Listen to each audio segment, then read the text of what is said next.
অবহেলা কষ্টের এক নিঃশব্দ নাম। কারো সামনে মুখে কিছু না বললেও অবহেলা ঠিকই ভিতরটা ছিঁড়ে ফেলে। যাকে ভালোবেসে নিজের সবটুকু দিয়ে দিয়েছিলেন, যার একটুখানি হাসির জন্য নিজের অশ্রুকে লুকিয়ে রেখেছিলেন, ঠিক সেই মানুষটাই যখন অবহেলা করে তখন কান্না আসে না, শুধু বুকের ভেতরটা ধসে পড়ে। অবহেলা মানে শুধু এড়িয়ে যাওয়া না, এটা সেই যন্ত্রণা যা বলা যায় না, বোঝা যায় না, শুধু অনুভব করা যায় একাকী রাতে। জীবনে কষ্টের অনেক রকম ভাষা থাকে, তবে অবহেলা তার মধ্যে সবচেয়ে গভীর ভাষা,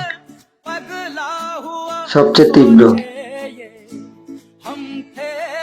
এটা ধীরে ধীরে মনটাকে নিঃশেষ করে দেয়, ভালোবাসাকে পুড়িয়ে ছাই করে দেয়। তবু আমরা চুপ থাকি, সহ্য করি, কারণ আমরা ভালোবাসি।